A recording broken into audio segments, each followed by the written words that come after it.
The pawn shop reeked of desperation and stale cigarettes. Serena pressed herself against the grimy counter, her 27-year-old frame gaunt and trembling as Big Tony's meaty fist connected with her ribs. Pain exploded through her torso, driving the air from her lungs, awakening the old fractures that had never healed properly. "Thought you could pawn stolen goods in my shop.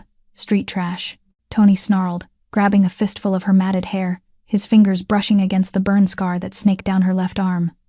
"I know what you did. The whole damn underworld is looking for you." Serena's vision blurred with tears. Through the shop's window, she could see them.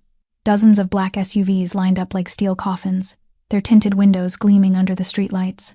Men in tailored black suits moved through the streets with mechanical precision, showing a sketch to every passerby. "Her sketch, please," Serena whispered, tasting copper in her mouth, her voice barely a rasp after years of screaming that no one heard. "I did not do anything wrong." Tony yanked her closer, his breath hot and rancid against her face. "The Castellano family wants you found, sweetheart. Dead or alive, nobody specified, but I figure why let them have all the fun? Maybe I will collect that bounty myself, have a little entertainment first."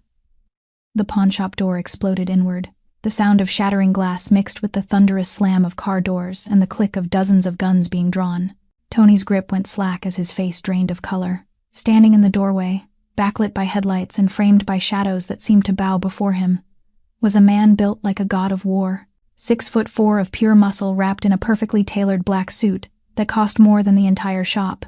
A faded scar ran from his temple to his jaw, a reminder that even kings bleed.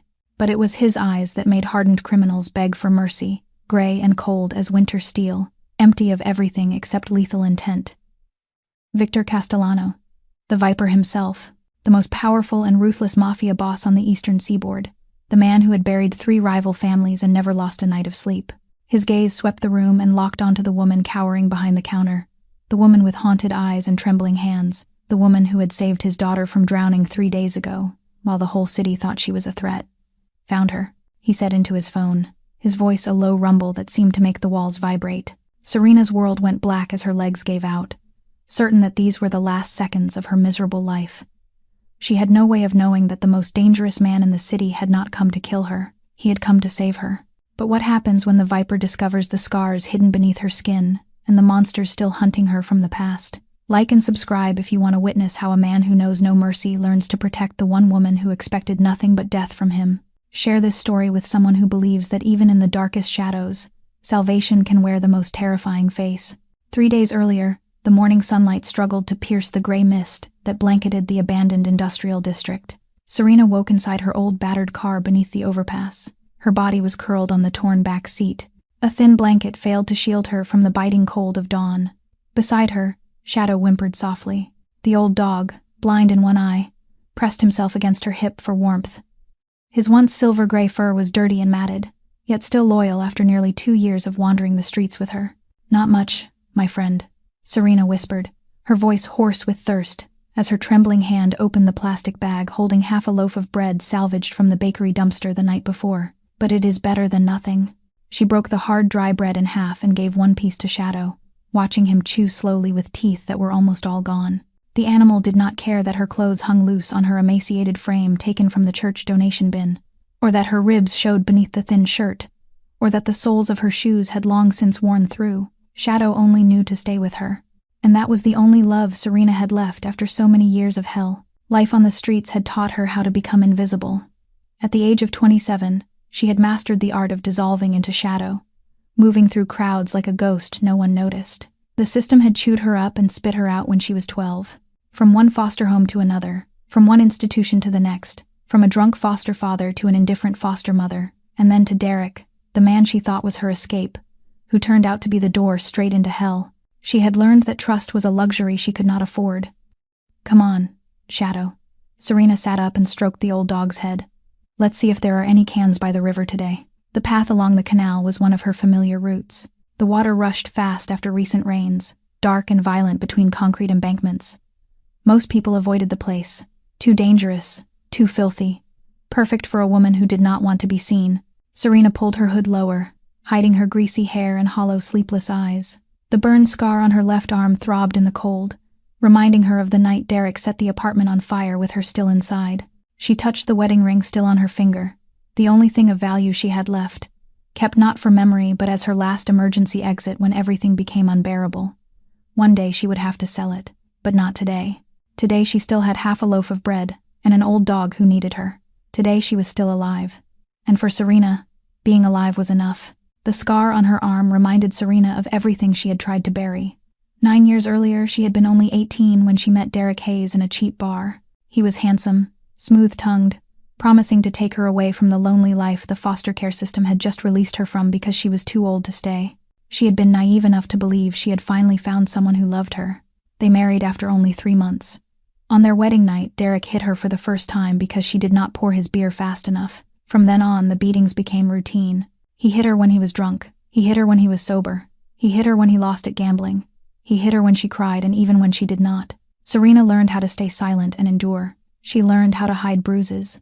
She learned how to lie and say she had slipped on the stairs. When she was 22, she discovered she was pregnant. In that moment, she felt hope. Maybe a child would change Derek. Maybe he would become a good father. But when she told him, he kicked her in the stomach until blood soaked the floor. The baby never had a chance to be born and went away carrying with it the last fragment of humanity still left in Serena's heart. When she was 23, Derek lost an enormous gambling debt. He sold her to a human trafficking ring to pay it off as if she were nothing more than an object that could be traded. Serena was locked in a dark, damp basement for 2 years. 2 years without seeing sunlight. 2 years being treated like an animal. 2 years screaming with no one hearing. She did not want to remember what happened in that basement. The strange men's faces. The nights of terror. The moments she wanted to die just to end it. Those memories were a black abyss she refused to look into. When she was 25, the police raided the house. Serena was rescued with 13 other women, all of them walking skeletons with empty eyes. But freedom did not come easily. Derek told the police she was a willing prostitute who had run away with other men and that he was the victim of a corrupt wife. No one believed her. No one ever believed her. Derek was released after a few months in custody, and the first thing he did was swear he would find and kill Serena for humiliating him. She fled to another city, rented a cheap, small apartment, and worked in a laundromat hoping to start a new life. But Derek found her. He always found her.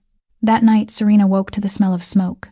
Fire had spread through the apartment, and the door was locked from the outside.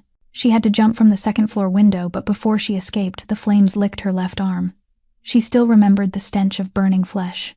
She still remembered Derek's laughter rising from the street below. She still remembered the pain tearing through her skin as if someone were peeling away her flesh layer by layer. The burn left a permanent scar, a strip of wrinkled skin running from her elbow to her wrist. She lost all her documents in the fire. She lost all her money. She lost everything except the wedding ring on her finger and the will to survive that refused to break. From then on, she became a ghost on the streets. A woman with no identity, no past and no future. Shadow found her on the first rainy night she slept outside. The old dog abandoned and as lonely as she was. 2 lost souls found each other and never parted again. Serena pushed the dark memories aside as she and Shadow followed the narrow path along the canal. The past was something she could not change, but the present still required her to keep living. She bent down to rummage through the trash by the roadside, found 2 dented aluminum cans and slipped them into her worn cloth bag. Each can was worth only a few cents, but a few cents added together were enough to buy a loaf of bread for her and Shadow for the day. The canal was running faster than usual today, the water thick and churning like an angry creature. The heavy rains the week before had turned what was once a gentle stream into something dangerously lethal. Serena stayed away from the edge, survival instinct always alive in her after so many years among danger. Shadow trailed behind her, the old dog walking slowly, his remaining eye scanning the surroundings with caution. She was about to turn into her familiar alley when she heard it. A scream, high-pitched, filled with terror, and suddenly cut off by the sound of splashing water. Serena's head snapped around. About 50 meters downstream, a small body was struggling in the violent current. A little girl with golden hair and a white dress was being carried away like a fragile leaf. A pink balloon drifted beside her, innocent as a cruel mockery.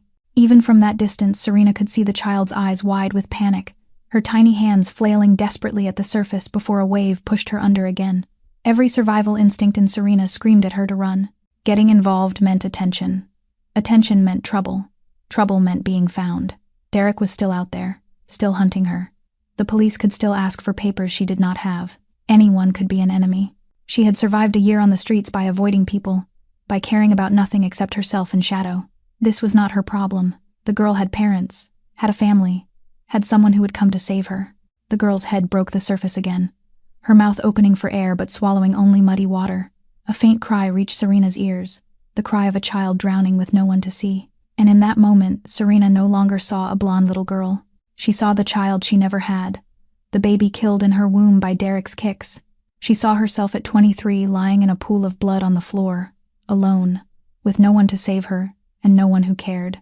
She saw all the abandoned children in the foster system, children who grew up unloved, children like her. Damn it, Serena cursed, her voice catching. She did not remember making the decision. One moment she was standing on the bank, the next her shoes were flying off her feet and she was running toward the water's edge. Shadow barked wildly behind her, but Serena had already jumped, the cold of the canal striking her like a slap from fate. The freezing current wrapped around Serena like the hand of death, trying to drag her straight to the bottom. She had forgotten how violent this canal was, had forgotten how weakened her body had become after nearly 2 years of hunger on the streets. The torrent slammed into her face, water flooding her mouth, her nose, her lungs.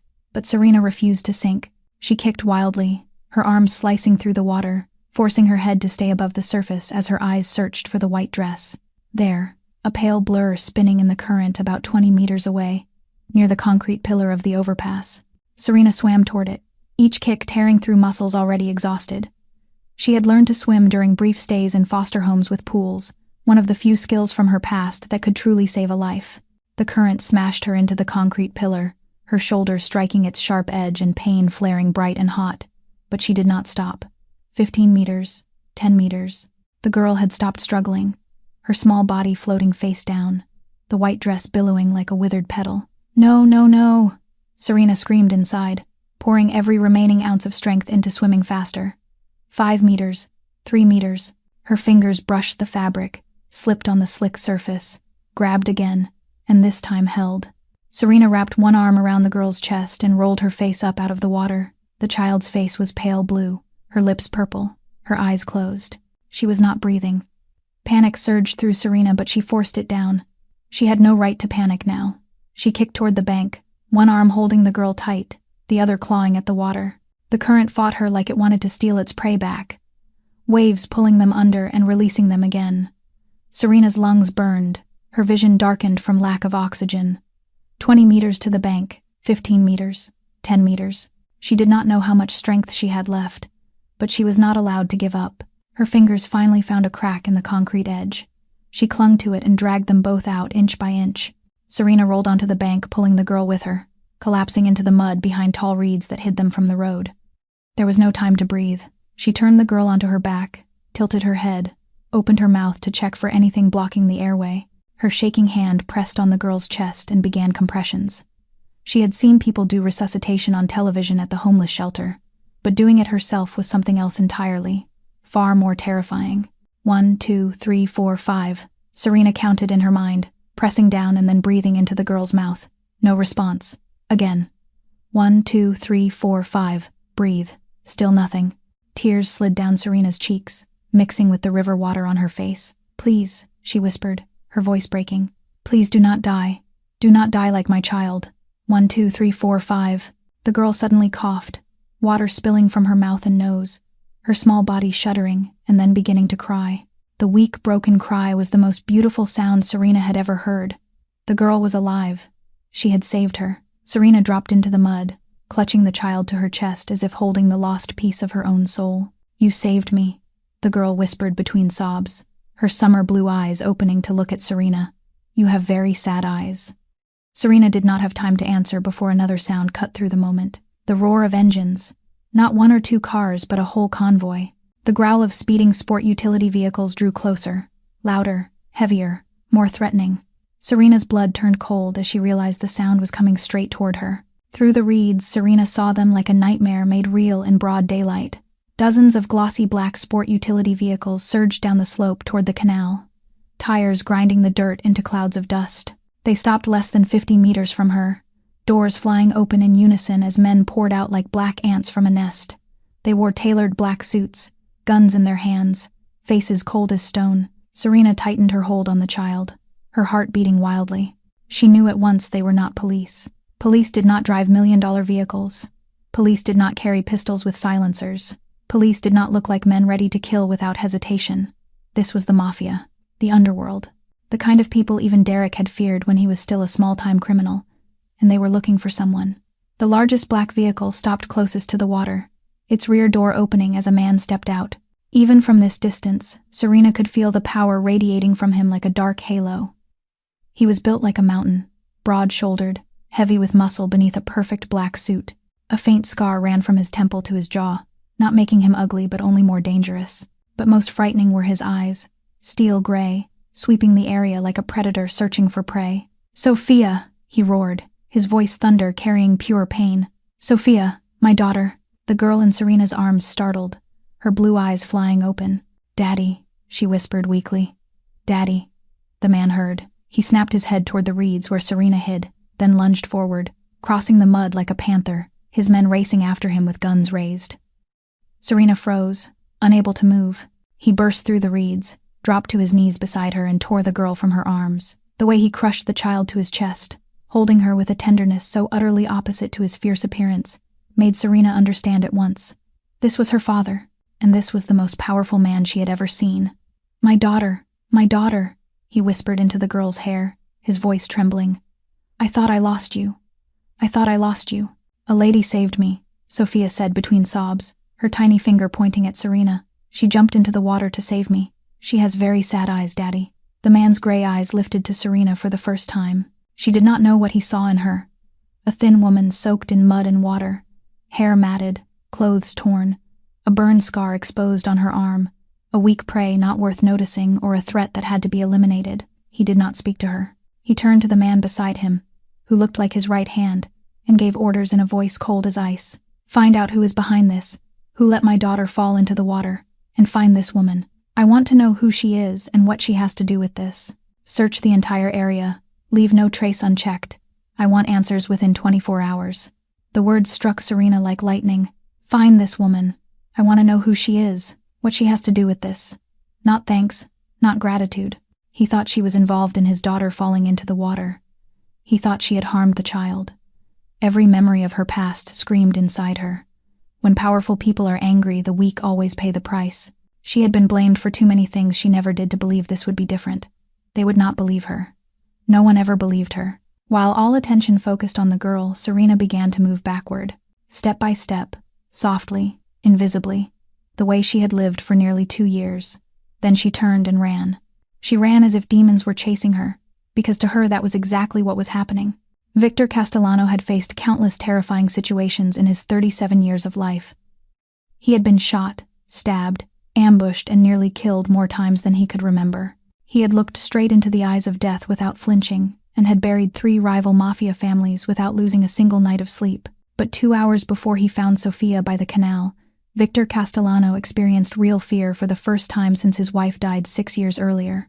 Sophia had been kidnapped right outside her school in broad daylight, when her bodyguard was gunned down by 2 professional shooters. The Moretti gang, whom Victor believed had been completely wiped out after last year's war, still had remnants left, and they were hungry for revenge. They took his daughter to extort him, or worse, to torture him by hurting the most precious thing he had. Victor unleashed the full force of the Castellano family in a frantic search. More than 200 men turned the city upside down in less than an hour. When they found the kidnappers' hideout, Victor personally led the assault. He shot 5 men with his own hands, not because it was necessary, but because of the uncontrollable fury of a father. But when the smoke cleared, Sophia was not there. She had escaped in the chaos, slipping out the back door unseen. A 6-year-old child, alone, lost in an abandoned industrial district near the canal. Victor thought he had lost his daughter. He imagined finding Sophia's small body drifting somewhere, the way he had found other victims in the cruelest years of his life. The thought nearly broke him. The man the underworld called Viper, the one who never knew fear. Then someone reported seeing a blonde little girl near the canal. Victor rushed there like a madman, and what he saw burned itself into his memory forever. Sophia was alive, crying in the arms of a strange woman soaked in mud and water. "She saved me," Sophia told him. "She jumped into the water to save me." A complete stranger had leapt into the raging canal to save his daughter. A thin, ragged woman, clearly homeless, had risked her life for a child she did not know. In Victor's world, where loyalty had to be bought with money or blood, that act was almost impossible to believe. He wanted to thank her. He wanted to know who she was so he could repay her properly. He wanted to make sure that the woman who saved his daughter would never lack anything for the rest of her life. But she had run away before he could say a single word. "Find out who she is," Victor ordered Marco, his right hand. "I want to know everything about her." That was all he said. But Victor forgot that he had just lived through 2 hours of hell, that his voice was still trembling with unspent rage, that his eyes still carried the violence of killing 5 men. He forgot that in the underworld, orders from Viper's mouth always carried the meaning of death. Marco misunderstood. All of Victor's men misunderstood. They thought he wanted to find the woman to interrogate her, to determine whether she was involved in the kidnapping. And when the rumor spread outward, it was twisted once more. Castellano is hunting a woman. Alive or dead does not matter. Victor did not know that his order to search had become a death sentence.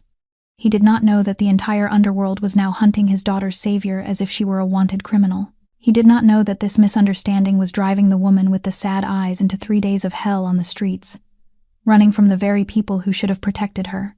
And Victor Castellano, a man who had never regretted anything in his life, would soon have to face the greatest mistake he had ever made.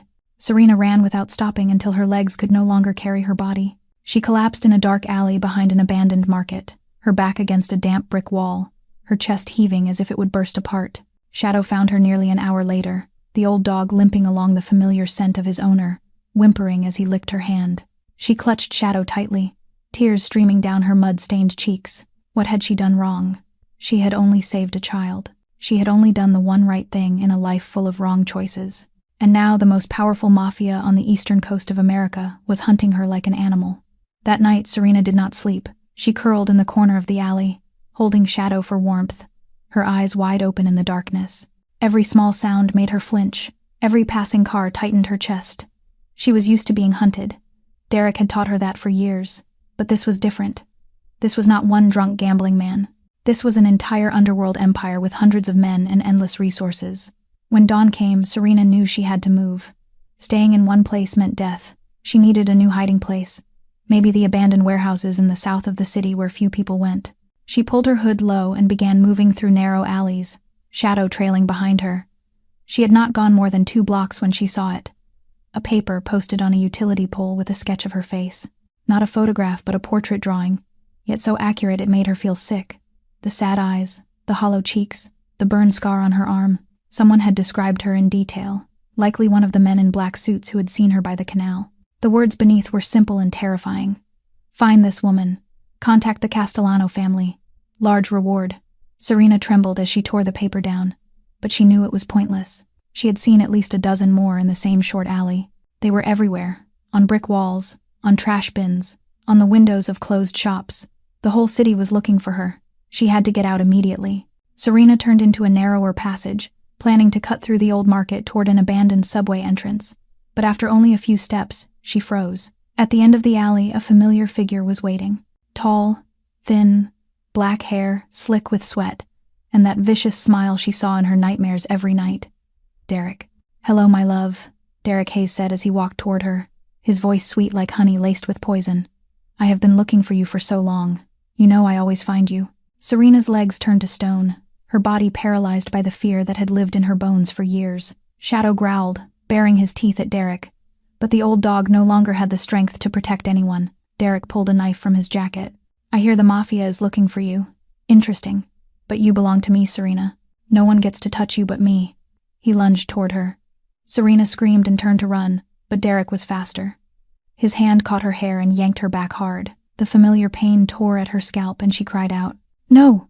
she screamed, clawing at his hand. "Let me go!" At that moment, engines roared at the mouth of the alley. A convoy of black sport utility vehicles rushed past, men inside scanning the surroundings. Castellano's convoy.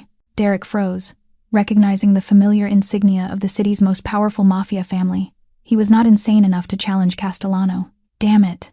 Derek cursed, releasing Serena and vanishing into the shadows like a rat. "This is not over, my love." Serena did not wait for the convoy to pass. She grabbed Shadow and ran the other way, hiding among a pile of cardboard boxes behind a closed grocery store.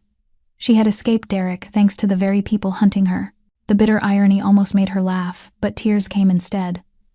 She was trapped between 2 hells and did not know which one would devour her first. The second day was 100 times worse than the first. Serena could no longer remember the last time she had eaten anything. Perhaps it was the half loaf of bread the morning she saved the girl, and now her stomach was chewing on itself in waves of hunger. Her body shook constantly, partly from the cold, partly from exhaustion, and mostly from the fear that had soaked into every cell after 2 days of being hunted by the entire city. She no longer dared to go out during the day. The sketch of her face had spread into every corner, from the slums to the wealthy streets, from cheap bars to fine restaurants. Every pair of eyes was a potential enemy. Every passerby could be someone calling in a reward from the Castellano family. Serena found an abandoned building on the edge of the southern industrial zone, once a textile factory before it went bankrupt and was left to decay. She slipped through a hole in the barbed wire fence, carrying Shadow inside because the old dog was too weak to walk on his own. Inside the building was a maze of dark corridors, rusted machinery and shattered windows. The smell of mold and rat droppings made her gag, but at least here she could hide from searching eyes. Shadow collapsed onto the cold concrete floor, his breathing shallow and fast. His remaining eye looked at Serena with endless weariness, as if telling her he could not go on. Serena knelt beside her only friend and stroked his dirty silver-gray fur. "Hold on a little longer, Shadow," she whispered, her voice hoarse with thirst. "I will find a way, I promise." But she knew it was an empty promise. She had no way. She was trapped between two enemies, Derek lurking somewhere in the shadows waiting for a chance to take her, and the Castellano Empire with endless resources and reach across the city. No matter where she ran, one of those hells would find her. A soft crying sound came from a dark corner of the room and made Serena start. She strained her eyes and saw a small figure crouched behind a pile of torn cardboard boxes. A child, maybe 10 or 11 years old, so thin that shoulder bones stuck out like wings beneath an oversized shirt. The child looked at her with eyes full of fear and hunger, tears streaking down a dirty face. Serena recognized that look. She had seen it in the mirror for years. A child abandoned by the world, like she had been, like she still was. She searched her pockets and found the only thing left, a protein bar she had taken from a trash bin behind a gym the day before, something she meant to save for Shadow when the dog's hunger became unbearable. She looked at the bar, looked at Shadow breathing hard on the floor, then looked at the crying child in the dark corner. Every survival instinct in her screamed to keep the food. Shadow needed it. She needed it. They would die with nothing in their stomachs, but the child would die too, and the child was smaller, weaker, more alone. Serena stood, walked to the child and knelt at eye level.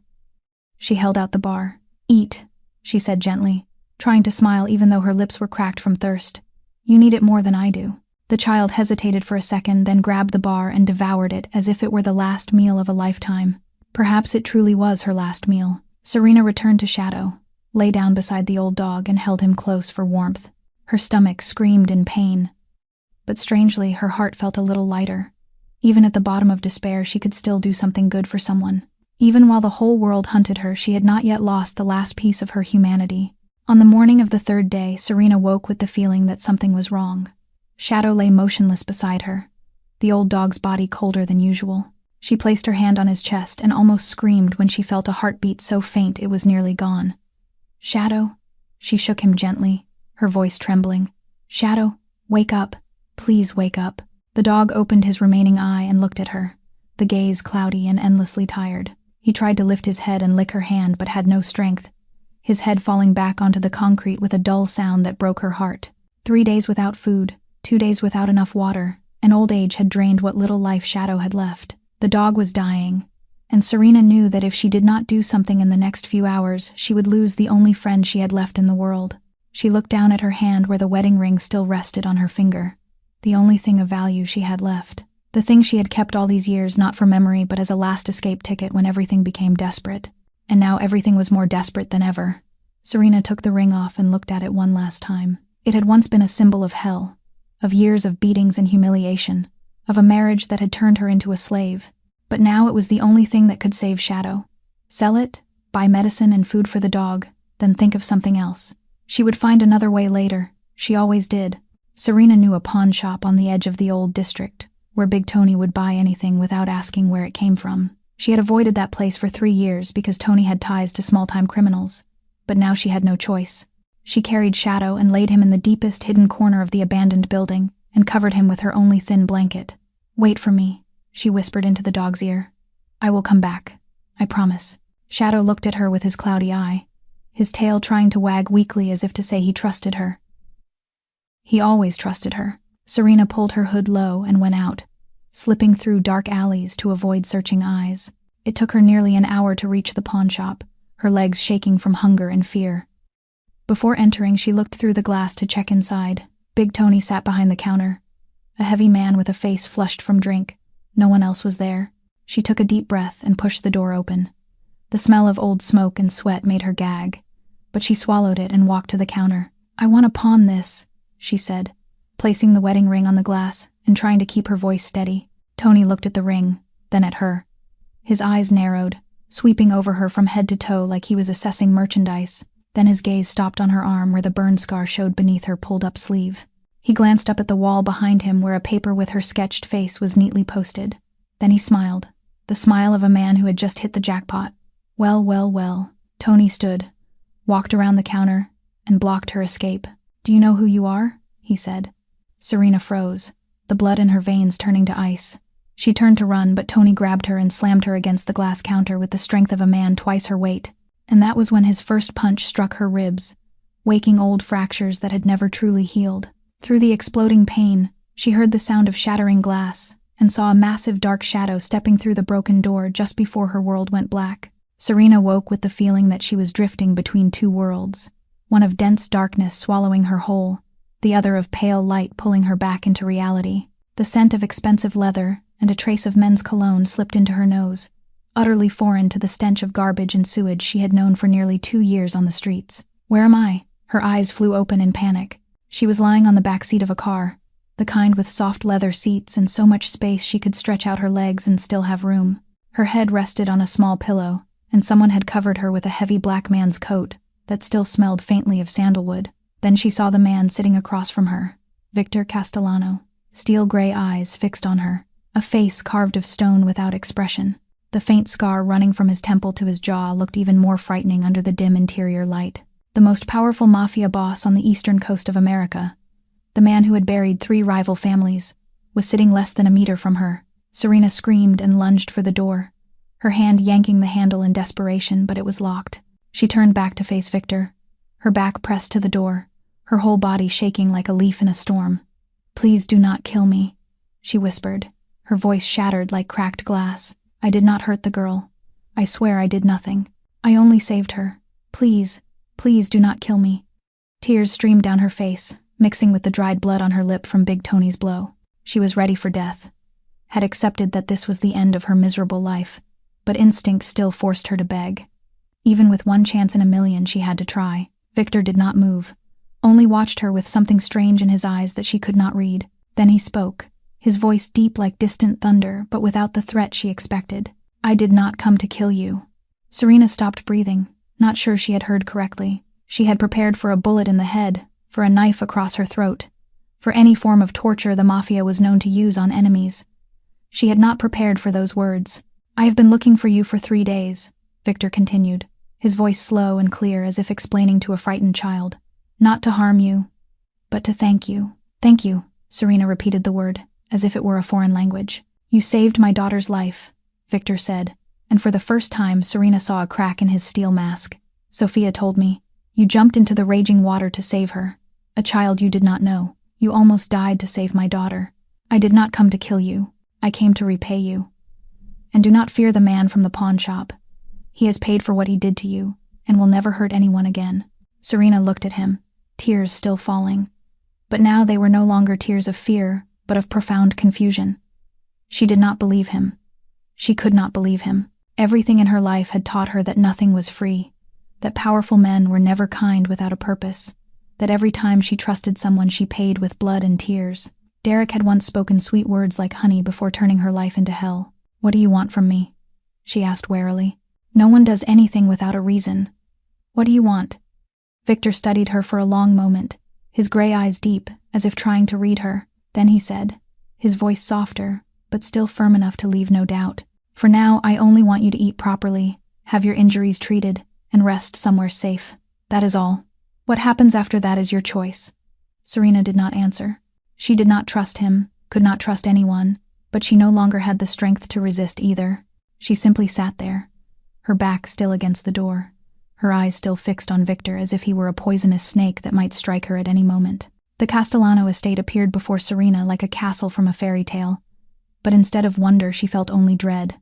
Tall, gray stone walls surrounded the vast grounds. Massive iron gates opened automatically as the convoy entered, and dozens of security cameras swept every corner like eyes that never slept. This was not a home. This was the fortress of an underworld empire. The car stopped at the main entrance, and Victor stepped out first, then turned back to open the door for her. Serena hesitated for a moment before stepping out, her legs trembling as they touched the cold marble ground. She felt pitifully small and shabby amid such grand luxury, her torn clothes soaked with sweat and muddy water, her hair matted, dried blood on her lip and cheek. A maid approached, bowed to Victor, and led Serena inside. She walked through a foyer as wide as a sports field, past expensive classical paintings on the walls, up a spiral marble staircase, and finally stopped before a room at the end of the hall. "This is your room," the maid said, opening the door. "If you need anything, press the button by the bed." Serena stepped in and froze. The room was larger than the apartment she once rented before Derek burned it down. A king-size bed with white sheets, a carved oak wardrobe, a dressing table with a large mirror, a private bathroom with a marble tub. The window looked out over a vast garden with a fountain and blooming rose bushes. This was not a cell. This was a luxury guest room. On the bed lay a set of new clothes, still with tags, her size as if someone had measured her precisely. On the table was a tray of hot food, the smell of roasted meat and fresh bread making her stomach twist with hunger. But Serena did not touch the food. She did not change her clothes. She did not sit on the soft bed. She only stood there, her back against the wall, her eyes sweeping the room for traps. "Does the door lock?" "Yes," from the inside. "Are there bars on the window?" "No, she could jump out if needed." "Is there a camera in the room?" She did not see one, but that did not mean there was none. Everything was too perfect to be real. There had to be a trap somewhere. There had to be a price. No one was kind to her without wanting something in return. Derek had once bought her pretty dresses and cooked romantic dinners, then beaten her until her ribs broke because she slightly burned the rice. The men who locked her in the basement had once fed her properly too, before forcing her to do things she never wanted to remember. A knock at the door made her jump. Marco, Victor's right hand, entered with a face that was cold but not hostile. "We retraced your steps from the pawn shop back to the abandoned factory," he said. "Your dog was found there and has been taken to a veterinarian. He is severely weakened and dehydrated, but he will recover. The boss ordered that he be treated at all costs." "Shadow," Serena breathed, her voice carrying something other than fear for the first time. "Where is my dog?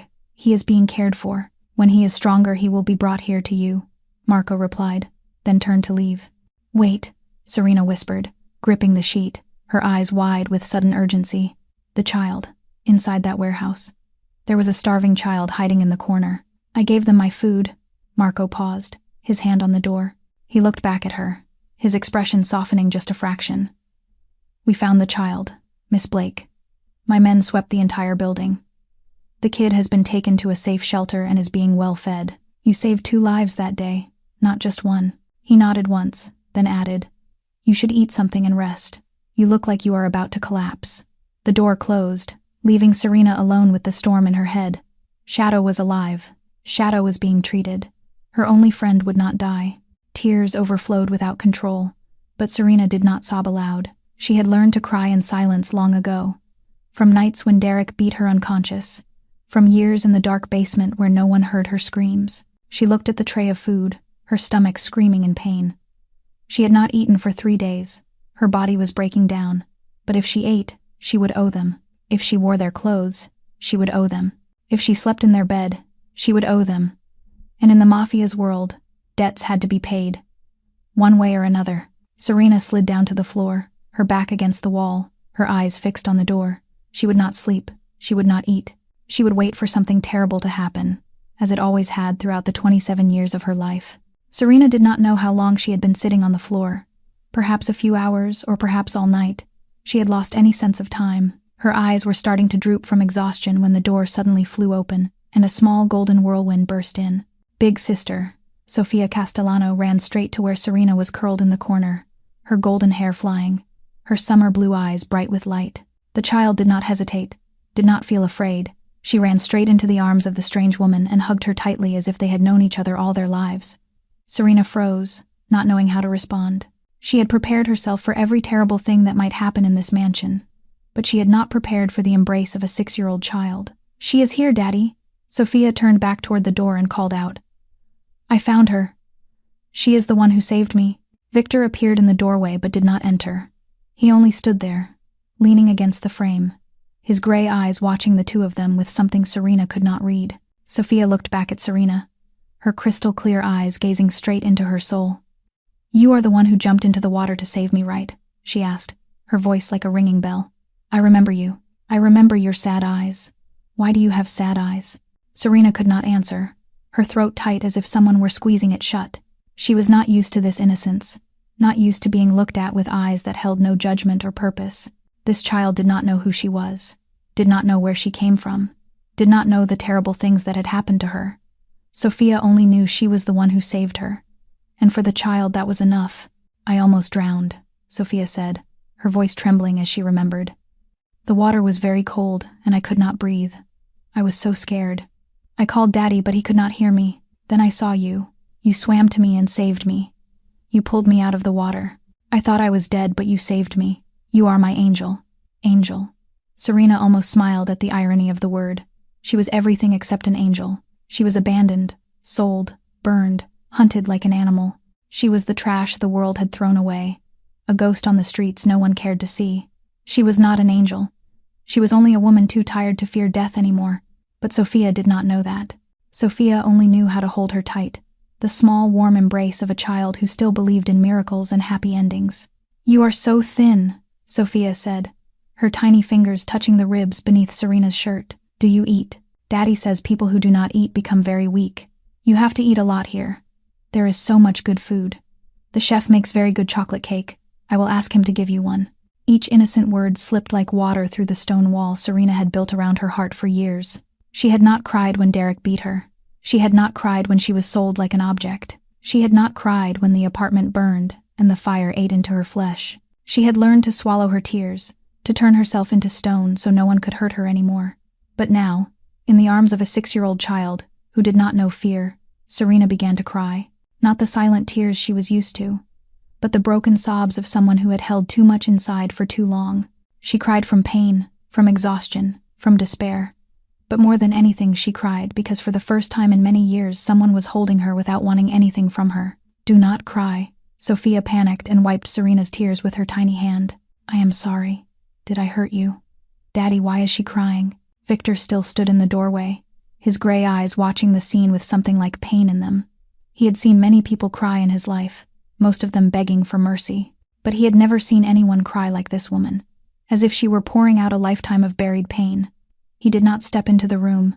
He knew his presence would only frighten her more, so he stayed there, in the hallway shadows, watching his daughter hold the woman with the saddest eyes he had ever seen. After Sophia left with a promise to bring her chocolate cake in the morning, Serena finally surrendered to the hunger gnawing at her stomach.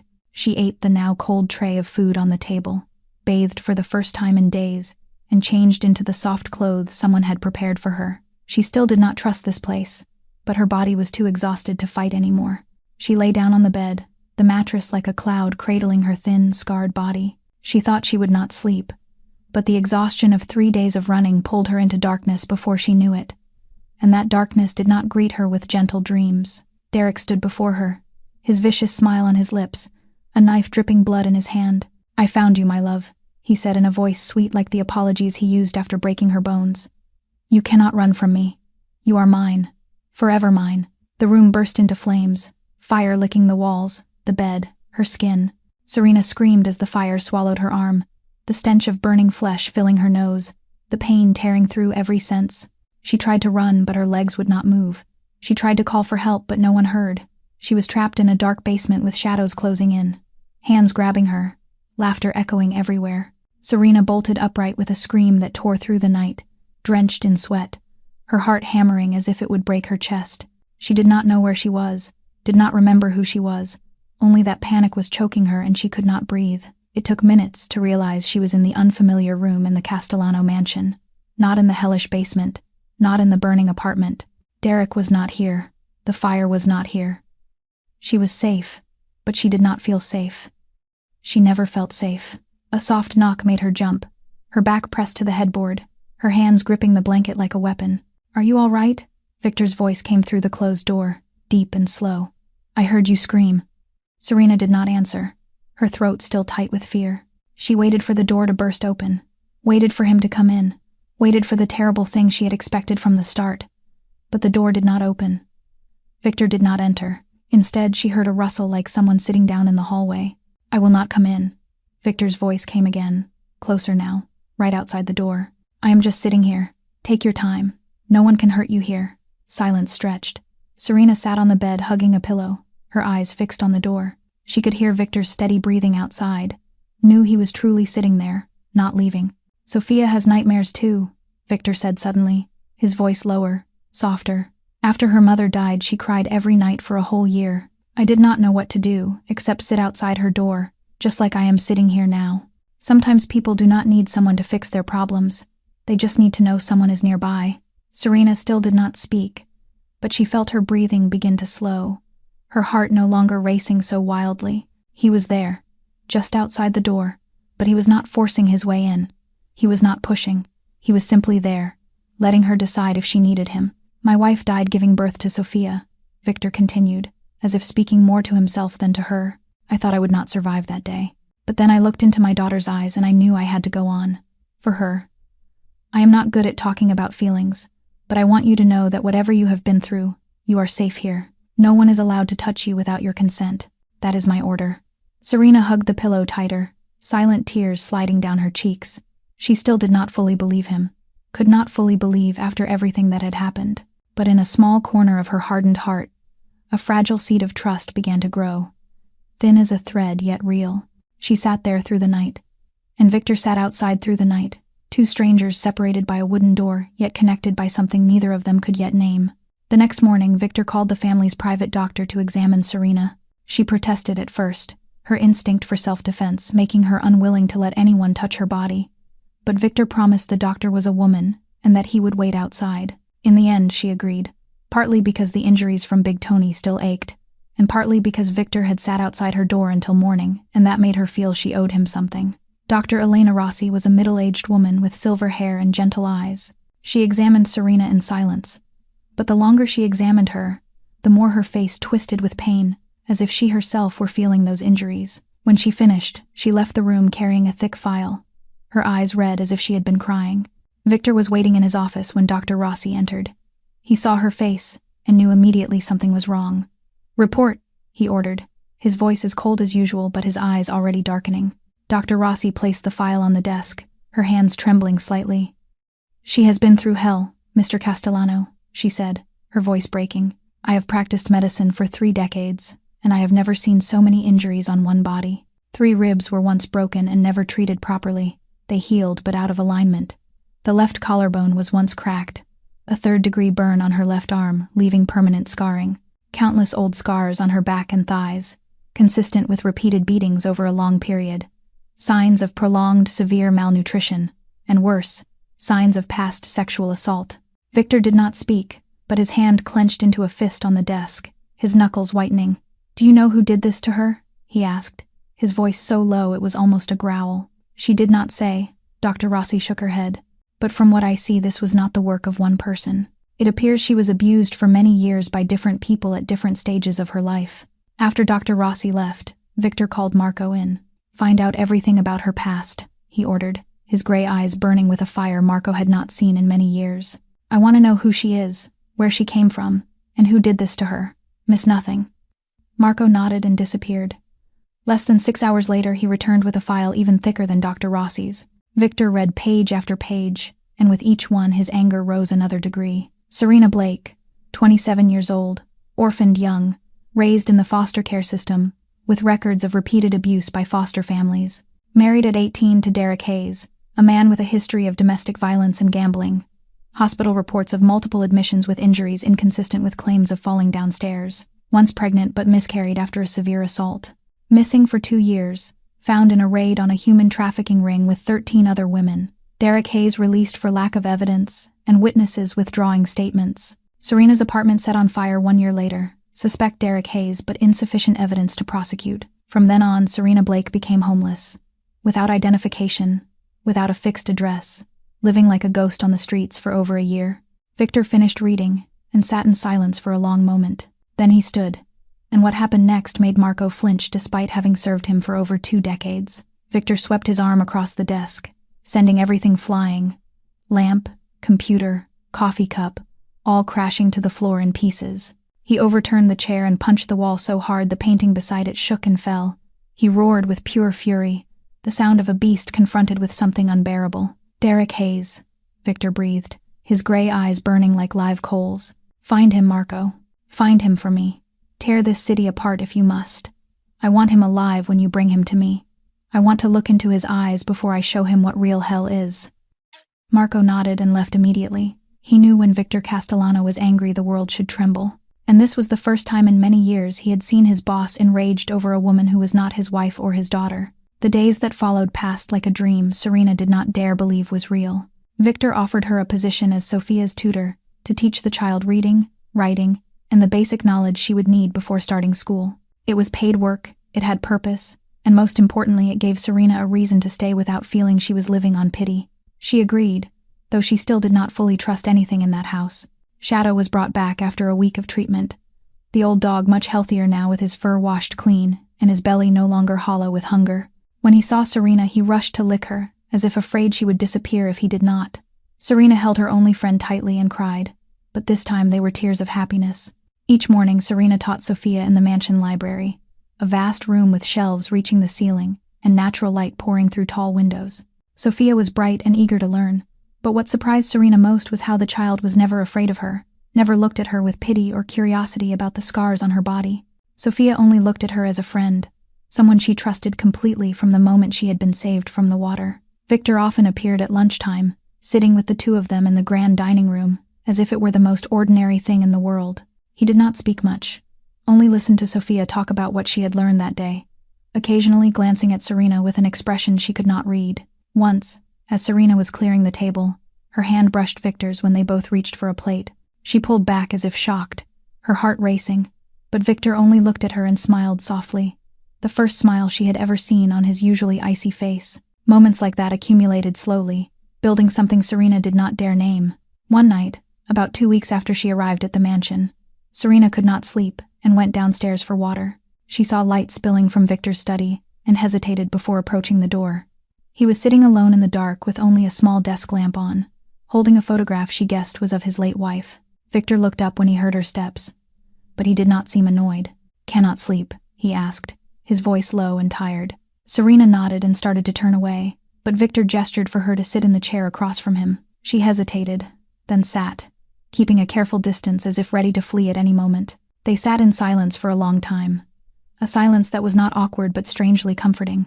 Then Victor began to speak, about his wife, about the day she died giving birth to Sophia, about the pain he thought he would never survive. He told her about the nights he sat alone in this room looking at the photograph and wondering why he was still alive when she was gone. Serena listened, and for the first time she saw the man behind the cold viper mask. He was not a monster. He was only a man who had lost the love of his life and was trying to go on for his daughter. Then, without knowing when it started, Serena began to speak too, about Derek, about the beatings, about the child she lost, about the years in the dark basement she never wanted to remember.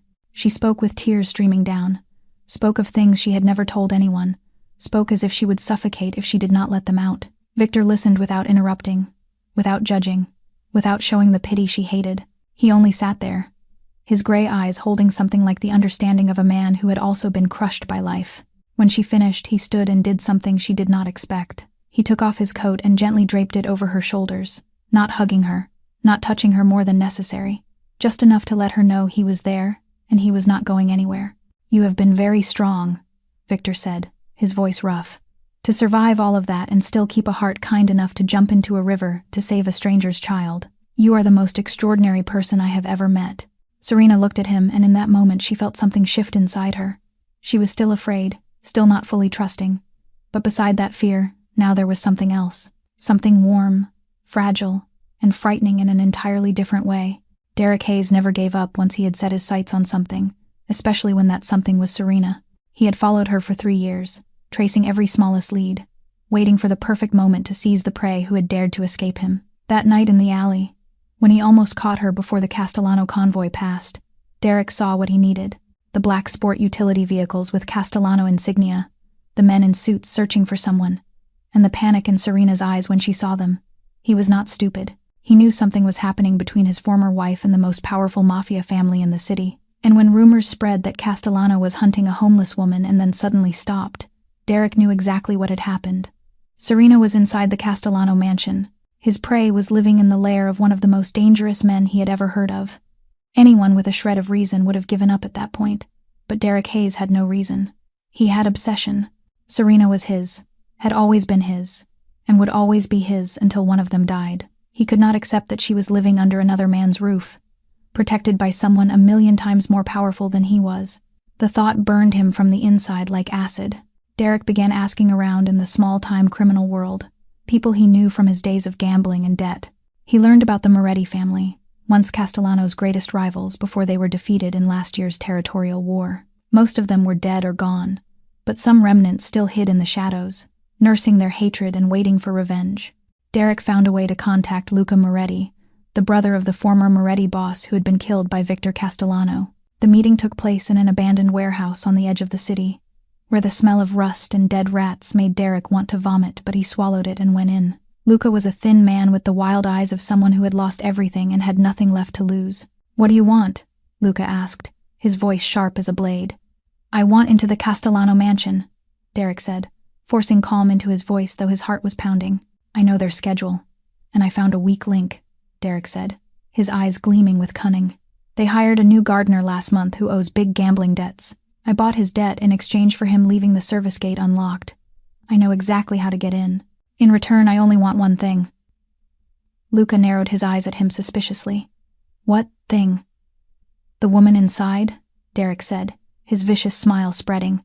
"She is my former wife. I want to take her home." Luca was silent for a moment, weighing the offer.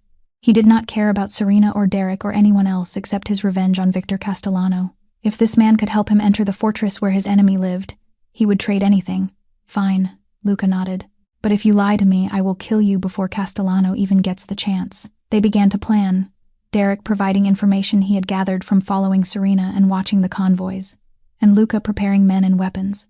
The attack was set for the weekend, when Victor had meetings across the city, and only half the guards would be home. Derek did not know that Victor was also hunting him.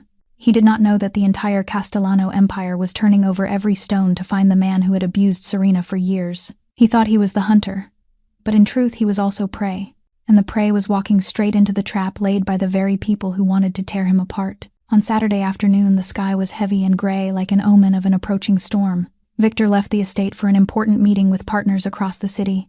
He kissed Sophia's forehead and told Serena he would be back before dinner.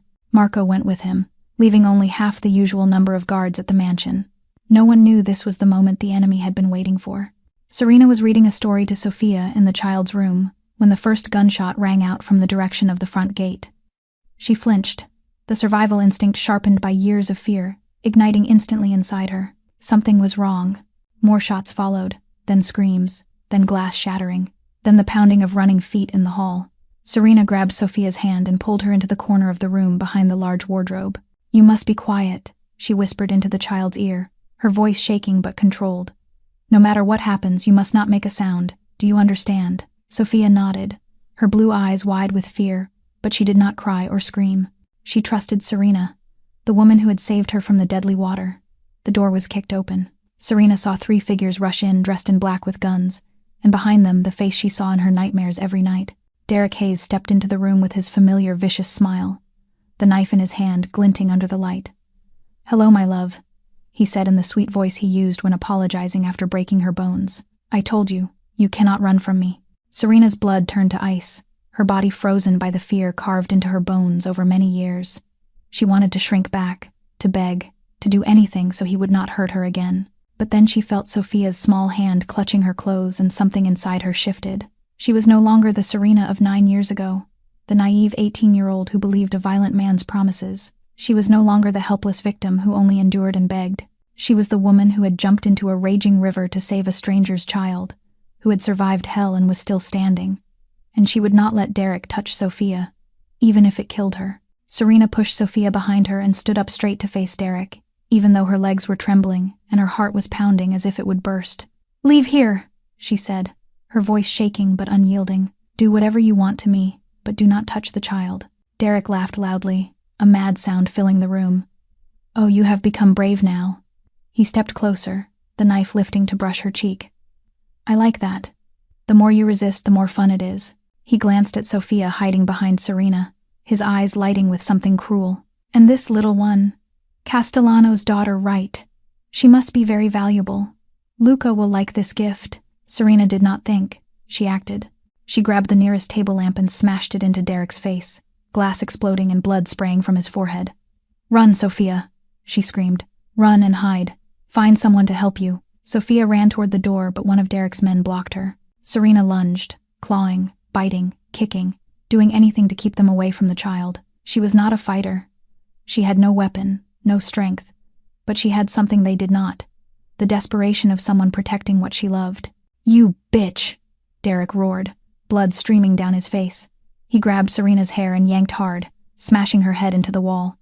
Stars burst before her eyes, but she still struggled. He punched her face, her stomach, her old wounds that had never healed. She fell to the floor and he kicked her ribs once, twice, 3 times until she heard the familiar sound of bone breaking. But even on the floor, with blood covering her face, Serena crawled toward Sophia, using her body as a shield between the child and the attackers.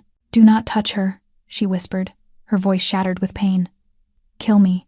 Do anything to me, but do not touch her." Derek stopped and looked down at his former wife, lying broken and bleeding at his feet, and smiled. He crouched, grabbed her chin, and forced her to look into his eyes. "You think you have the right to command me," he whispered, his hot, foul breath on her face. "You still do not understand. You are mine, forever mine, and I will teach you this lesson again, slowly, very slowly, until you never forget." Victor received the alert from the security system while he was in the middle of his meeting. He did not need to hear the full sentence. The words "the estate is under attack" were enough to make him bolt from the room like a panther. Marco drove at a reckless speed through the city, but to Victor every second felt like a year. Sophia, Serena, the 2 names circled his mind like a curse. If anything happened to them, he would burn this city to the ground. The Castellano convoy reached the estate only 15 minutes after the call, but 15 minutes were more than enough to turn it into a battlefield. The bodies of guards lay scattered across the front yard, the intruders were sweeping through the grounds, and screams echoed from the upper floor where Sophia's room was. Victor said nothing. He drew his gun and began to shoot. Every bullet was a life, every step another enemy falling. He moved through the mansion like death harvesting souls, gray eyes blazing with a hellish fire no one could extinguish. Marco and the others followed, eliminating anyone still standing. Luca Moretti tried to flee through the back exit, but Victor caught him in the corridor. A bullet to the knee dropped him, and Victor stood over him with the gun to his forehead. "You dared touch my family," Victor said, his voice cold as ice yet burning with a rage that could scorch the world. "This is your last mistake." The shot rang out and Luca Moretti ceased to exist. Victor rushed upstairs, kicked open Sophia's door, and the sight before him crushed his heart. Serena lay on the floor, blood covering her face, her body so bruised she was barely recognizable. Yet she was still shielding Sophia, who sobbed behind her. And standing over her was a man with a knife, his face twisted with fury. Derek Hayes turned at the sound of the door and froze when he saw Victor Castellano in the doorway. The Mafia lord looked like a demon straight from hell, his black suit stained with blood, smoke still curling from his gun, and gray eyes holding something more terrifying than death. "Drop the knife," Victor said, each word a roll of thunder. Derek trembled and let the knife fall, his knees buckling not from choice but because his body could not stand under that gaze. "Spare me," he stammered, all bravado gone. "I only wanted my wife back. She is my wife." Victor knelt by Serena, gently lifting her. Sophia ran into his arms, sobbing into her father's chest. "She saved me," Sophia cried. "They tried to take me, but she would not let them." "They hit her, Daddy. They hit her a lot." Victor held his daughter tight, then looked down at Serena in his arms. She tried to open her eyes, her swollen lips moving as if to speak. "Sophia," she whispered weakly. "Is Sophia all right?" "She is safe," Victor said softly. "Because of you. You saved my daughter again." He stood, laid Serena down gently, and turned to face Derek kneeling on the floor, his hand clenched on the gun. Every cell in his body screaming to kill the man who had tormented Serena for years, who had invaded his home and threatened his child. "Victor," Serena's weak voice reached him. He turned and saw her trying to sit up, though every movement clearly hurt her. "Do not kill him," she said, her voice rough but firm. Victor frowned. "He has done this to you. He deserves to die." "I know," Serena said, looking at Derek, and for the first time in her life seeing him without fear. "He took everything from me. My youth, my child, my peace. But I do not want him to take anything else. I do not want him to turn me into a killer. I do not want Sophia to see someone die because of me. Give him to the police. With the evidence of his crimes, he will never be free again. He will spend the rest of his life in prison knowing that I escaped him, that I have a new life, that I won. That is a punishment worse than death." Victor looked at Serena for a long moment, then nodded. He signaled Marco to take Derek away, along with the thick file of evidence the investigators had gathered, enough to ensure he would never see the sun outside bars again. Derek was dragged away screaming and cursing, but no one listened. He had become the past. The last dark chapter finally closed. Victor returned to Serena and lifted her gently, as if she were the most precious thing in the world. "The doctor is coming," he whispered into her hair. "You will be all right. I am here. I will never let anyone hurt you again. Never." Serena closed her eyes, and for the first time in many years she truly believed a man's promise. Serena took nearly 2 months to fully recover from the injuries Derek had inflicted on her. 3 broken ribs, a fractured cheekbone, and countless bruises across her body. But this time she did not have to heal alone. Victor was with her every day. He brought meals to her room. He read to her when she could not sleep. He sat beside her bed through the nights when the nightmares returned. Sophia visited every afternoon, bringing drawings she had made herself, and stories about the school she would soon start. Shadow curled up at the foot of her bed, as if he understood his owner needed his presence. And for the first time in her 27 years, Serena was healing not only in body but in soul. 3 months after the attack, when she could walk normally again and her smile began to appear more often, Victor invited her to walk with him in the garden of the estate. The full moon hung low in the sky, casting silver light over the blooming roses and the murmuring fountain. They walked in silence for a while before Victor stopped and turned to her and said, in a voice low and awkward in a way she had never heard from the most powerful Mafia lord on the East Coast, that he was not good at these things, that he knew his life was dangerous and dark, that he did not deserve someone like her who had suffered so much and deserved peace, but that he could no longer keep this inside him, and that he loved her, and did not know when it had happened, perhaps from the moment he saw her by the river holding his daughter, or from the night he sat outside her door listening to her tell her past, and that he wanted her to stay not because of Sophia and not because of a debt of gratitude, but because he could no longer imagine life without her in it. Serena looked at the man the world called Viper and feared, but who to her was the one who had saved her from darkness and given her a home and taught her that not all men were monsters. She said, with tears on her cheeks, that she had been running all her life and did not want to run anymore. Their first kiss happened under the moonlight, gentle and careful, like 2 broken hearts learning how to love again. A year later, Serena stood before the mirror in a simple, elegant white wedding dress, no longer the thin, ragged woman Victor had found in a pawnshop years before, but healthy and confident, and most of all happy. Sophia was the flower girl in a pink dress holding a small bouquet, and cried out that she had a mother now when the ceremony ended and Victor kissed his bride. The wedding took place in the back garden of the estate, with only their closest loved ones present. Marco was best man. Shadow wore a red bow by the altar, and for the first time Serena had a family that truly belonged to her. 5 years later, Serena sat on the garden swing watching 11-year-old Sophia play chase with her 3-year-old brother Gabriel, who had his father's gray eyes and his mother's warm smile. Shadow, older now, still followed the children, wagging his tail. Victor returned from work, still in his black suit, but his eyes no longer cold, and when he saw his family they lit up with pure love, and Sophia and Gabriel ran to hug him. Serena stood and kissed her husband and rested her head on his shoulder, and thought of the trembling girl in the pawnshop 5 years ago who waited for death and did not dare believe in anything good, and who would never have believed life could be like this. To be loved, to be protected, to belong to a place called home. From a homeless woman abandoned by the world to the lady of the Castellano Empire. From victim to survivor. From alone to loved. Serena's journey was proof that no matter how cruel life is, there is always a chance for a happy ending if we are brave enough to reach for it. This story offers a deep lesson about the power of kindness and faith, because Serena risked her life to save a stranger's child without expecting anything in return, and that selfless act changed her entire life. Sometimes the darkest moments lead to the brightest light, and those we think are monsters can become saving angels. Never lose faith in people and in yourself, because miracles can happen to anyone, even those who once believed they did not deserve happiness. If this story touched your heart, please subscribe to the channel and turn on notifications so you do not miss future videos. Remember to like and share this video with those you love. We would love to hear how you feel about Serena and Victor's story, and whether you have ever passed through darkness and found light at the end of the tunnel. Leave a comment below to share what is in your heart, because we listen and value every word. Thank you for staying with us until the end of the story. We wish you and your family health, joy, and love every day. Goodbye, and see you again in the next video.